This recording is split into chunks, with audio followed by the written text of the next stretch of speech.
34 জুলাই বাড়িমণ্ডলের উদ্যোগে দেবদারু কমিউনিটি হলে ভোটারদের অভিনন্দন যাত্রা অনুষ্ঠিত হয়। এদিন এই অনুষ্ঠানে উপস্থিত ছিলেন বিজেপি রাজ্য সভাপতি রাজীব ভট্টাচার্য, জোলাই বাড়ি বিধানসভা কেন্দ্রের বিধায়ক মন্ত্রী শুক্লাচরণ নোয়াতিয়া।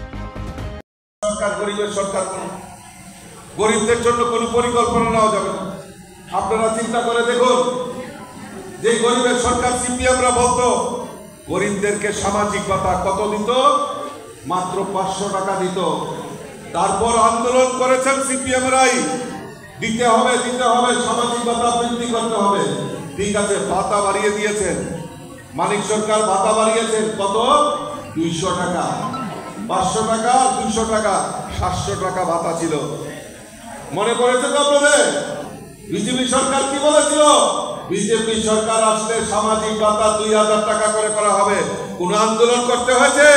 বিনা আন্দোলনে প্রত্যেক গরিবের বাড়িতে সামাজিক ভাতা যাতে 2000 টাকা পৌঁছে যায় তার ব্যবস্থা ভারতীয় জনতা পার্টি সরকার করেছে। আজকে নির্বাচনের আগে আরো 30,000 নতুন ভাতা যাতে গরিবরা পায় তার ব্যবস্থা আমাদের রাজ্যের মুখ্যমন্ত্রী করেছে। 2023 বিধানসভা নির্বাচনে সিপিআইএম পেয়েছিল প্রায় 15,000-এর অধিক এবং 15,500 কাছাকাছি। মাত্র আমরা 1 বছরের ব্যবধানে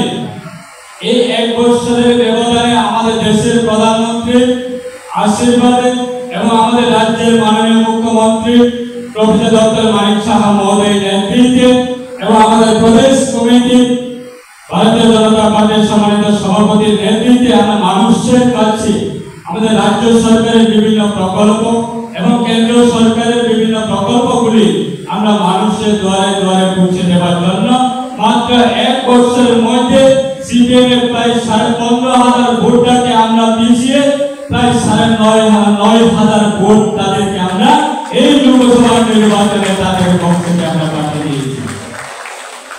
আজকে সত্যি আমরা সেটা কোনোদিনই ভাবতে পারি না, সেটা শুধু আমাদের যারা এই 38 মন্ডল কমিটি ভারতীয় জনতা পার্টি এবং সাধারণ আমাদের কার্যকর্তা আপনাদের কঠোর পরিশ্রমের ফল।